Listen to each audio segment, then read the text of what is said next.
This video is sponsored by Skillshare, the online learning community for creators with more than 25,000 classes in creative arts, design, and more. To learn more about Skillshare and how you can apply for your own 2-month free trial, stay tuned at the end of the video.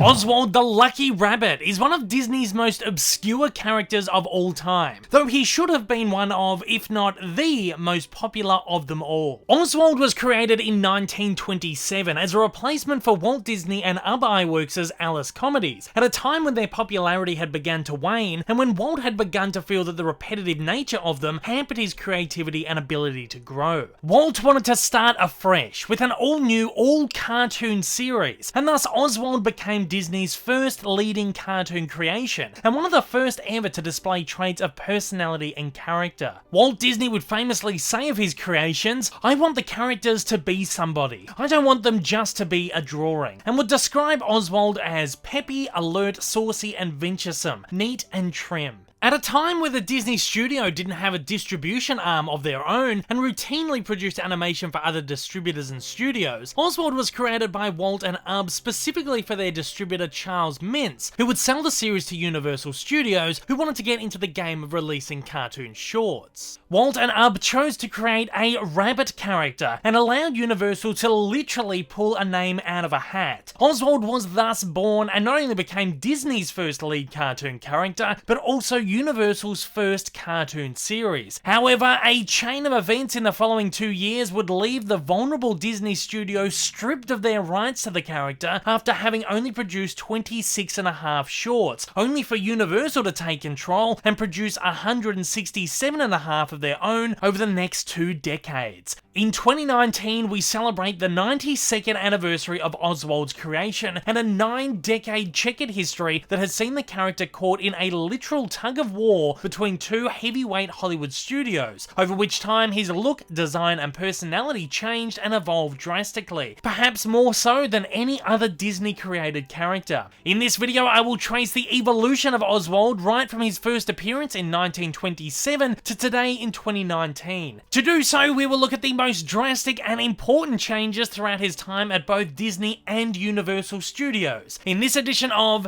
Explaining Disney.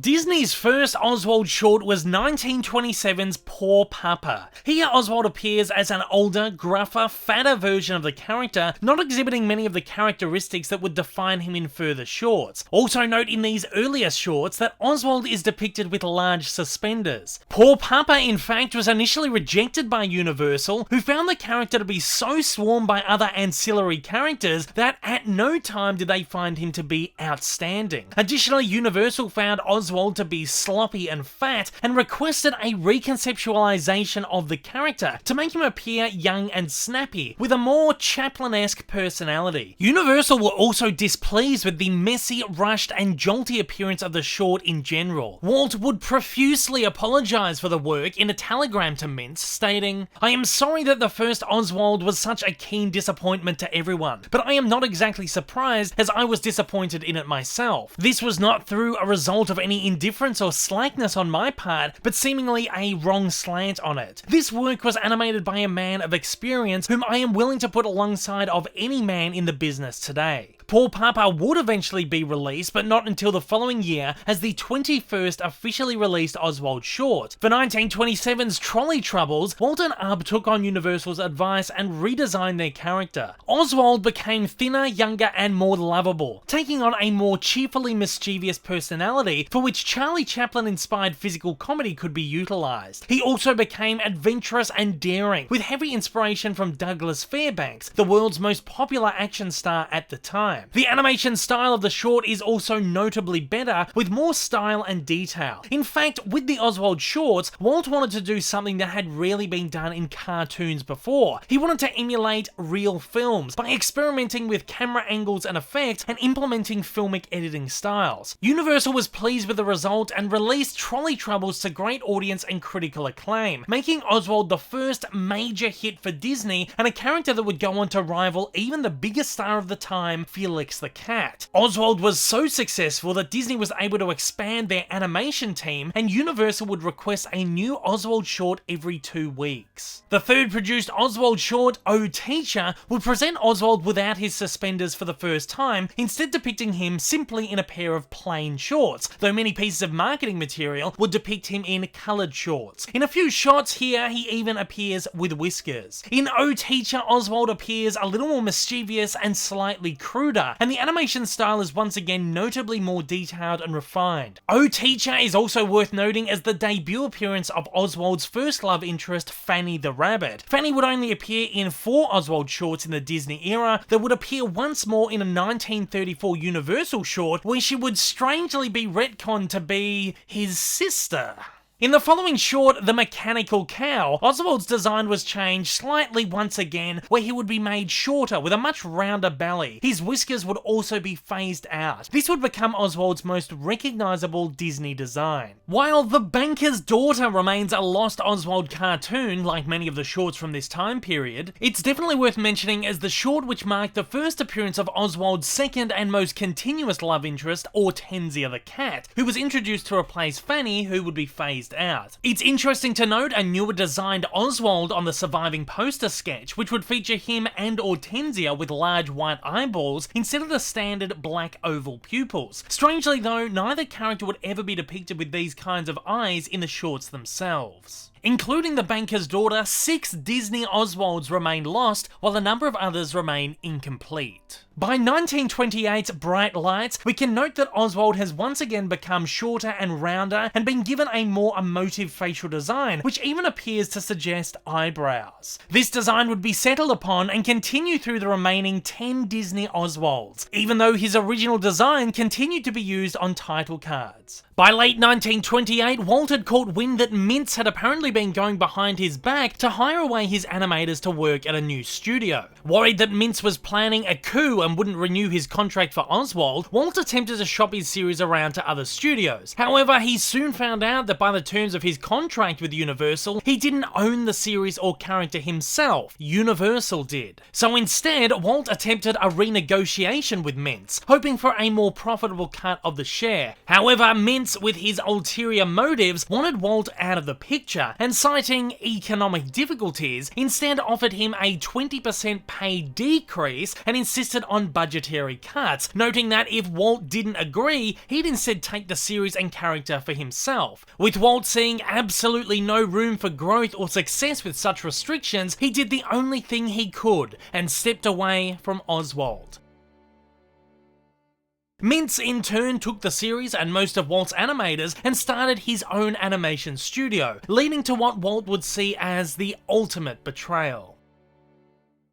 Mintz would produce 8 Oswald shorts at his new studio throughout the rest of 1928, all of which have been lost except for the third short, Fiery Fireman, which shows us that, to begin with, likely in an attempt to soften the transition, Mintz continued to present Oswald in more or less of the same design that he'd been drawn in over at Disney. In fact, during the 25 Oswald shorts that Mintz would produce for Universal, the character would stay almost exactly the same, though would become even shorter and rounder as the shorts went on. For unknowing audiences, the transition must have been flawless, especially given that the same animators were still working on them. Though Ub Iwerks would stay loyal to Walt, amongst those who took the reins on Oswald after the transition to Universal were Friz Freleng, Hugh Harman, and Rudolph Ising, 3 incredibly talented animators who would later go on to develop, produce, and create characters at Warner Brothers Animation known as the Looney Tunes. Feeling betrayed and incredibly hurt by Mintz's blindside, both Walt and Ub took the terrible defeat and instead attempted to turn it into a victory. Putting their heads together, they began brainstorming and secretly developing a new character behind closed doors, one which Walt would make sure he owned the rights to. Through their brainstorming, Walt and Ub developed a mouse character which they would christen Mickey. When Mickey's first shorts were released that very year, he became an instant hit who was more popular and profitable than Oswald, soon becoming the most famous cartoon character in the world. Over at Mince's, however, things weren't going so well. The Oswald shorts were becoming less and less popular under his control, even despite the advent of sound, and would eventually lead to Universal firing him and moving production to their own studio backlot. Both Harmon and Ising lobbied for heads of production, however Universal head Carl Laemmle instead handed the reins over to animator and Oswald director Walter Lantz, after allegedly losing a wager in a game of poker to him.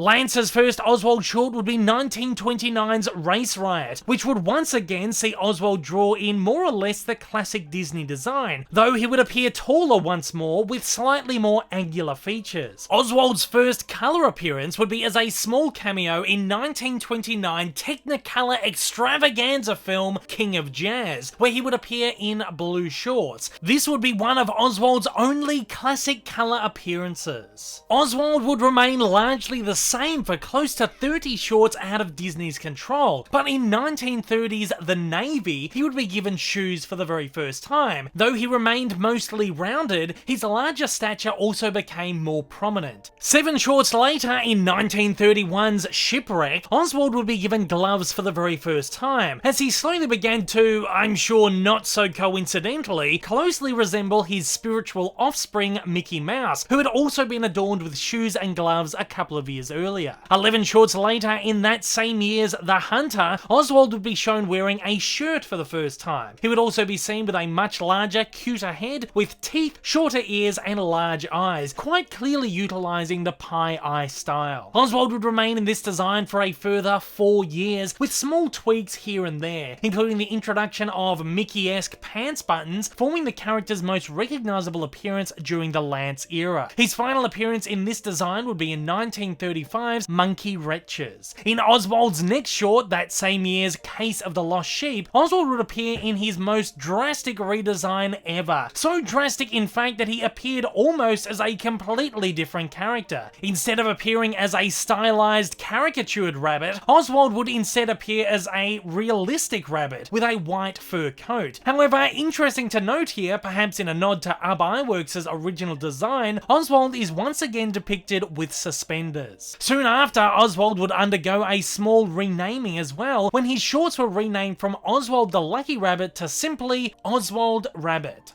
After appearing in this more realistic rabbit appearance for a total of 17 shorts, Oswald was finally headed for one more redesign. Debuting in 1937's Everybody Sing was a somewhat similar design where he would appear as a more traditional rabbit, however would take on some of the thinner, cuter and more stylized characteristics of the earlier Oswald designs. Oswald would appear in this design for a further 17 shorts until the series was brought to an end in 1938, as their continuously declining quality led to a dwindling audience popularity. Meanwhile, Walt Disney's creations Mickey, Donald and Goofy, all of which he did own the rights to, were rapidly growing in popularity and acclaim.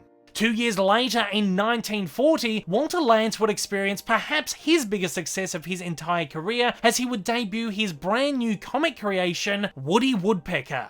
While Woody Woodpecker became a sensation and the Oswald series had concluded, Lantz would use the character in a starring role one more time theatrically. In 1943, 5 years after his last starring role, Oswald would star in the Easter-themed swing symphony short, The Egg Cracker Suite, where the character would appear in colour once more and be debuted in yet another slightly modified appearance. Oswald would retain the same cuter, more rabbit-like appearance, however with more angular design, with straighter, sharper edges. He was also changed from a pure white rabbit into a grey and white rabbit, most likely to take advantage of the film's colour production. Oswald's pants would be coloured red, much like those in the original Disney print ads. After Lantz retired Oswald from shorts, the character would be heavily used in comic series from the early 1940s well into the 1960s, where his inconsistent design would continue to change and evolve quite drastically and seemingly randomly over the 3 decades. In fact, in some of Oswald's earliest comic appearances, he would appear as a stuffed toy living in a forest with other stuffed toys, much akin to Winnie the Pooh. However, this shtick didn't last very long. Though Oswald would consistently briefly appear in comics and feature in very brief cameos in Lance's Woody Woodpecker shorts, he would rapidly fade into obscurity over the years, much due to the rising popularity of Woody Woodpecker, characters from the Looney Tunes, and more recently the emergence of characters such as the Flintstones and Yogi Bear from Hanna-Barbera. It's unknown whether Walt Disney ever attempted to get the rights for Oswald back during his lifetime. However, it seems quite unlikely due to the unrivaled success of his lexicon of characters between the 1930s and 1950s. Walt simply wouldn't have had the need for another or the workload it would bring to the studio. It's also very important to make clear the fact that both Walts were actually very good friends, and that Walt Disney never had any ill will towards Walt Lance for his work on his original creation.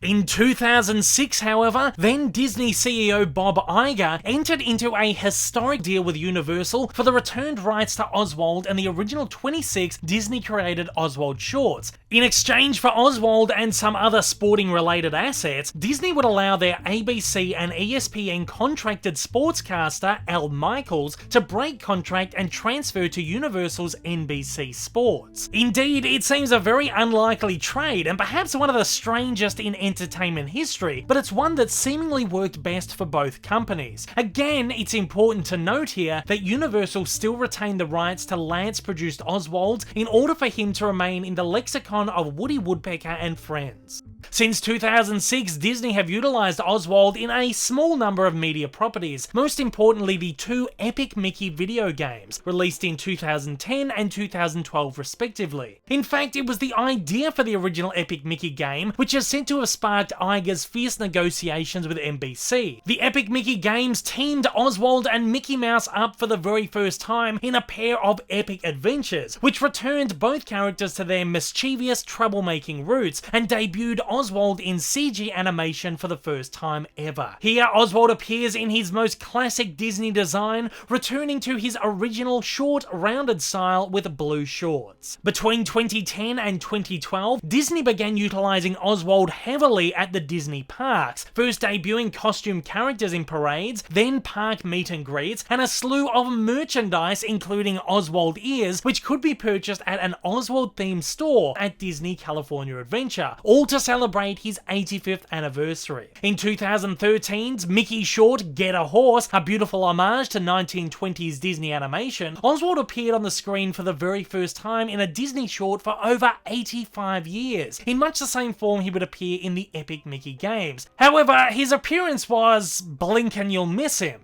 Did you see him? Let's have another look. There we go. What a little rascal. That same year, Disney Japan would launch the very first Oswald solo cartoon in 85 years, and the first Disney one to appear in colour as an online Christmas greeting. In the short, Oswald appears in his classic 1928 with classic blue shorts, but with somewhat more angular features. Hortensia even makes a brief appearance here in a costume that somewhat evokes a classic Minnie Mouse wardrobe. In the last few years, Oswald has made hidden Easter egg appearances in both Big Hero 6 and Zootopia, and has had very brief cameo appearances in the current Mickey Mouse series, his most notable being in 2017 short Canned. An additional cameo was recently planned for 2019 short Hats Enough, but unfortunately was cut for time. Since then, Oswald hasn't been heavily utilised by the company, somewhat taking another backstep into Mickey's shadows, as the public awareness the company had hoped his re-emergence would spark never quite caught on. In fact, most recently, many Disney parks have stopped offering Oswald meet and greets altogether, and to many fans' disappointment, Oswald didn't even appear in the recently released Kingdom Hearts 3 video game.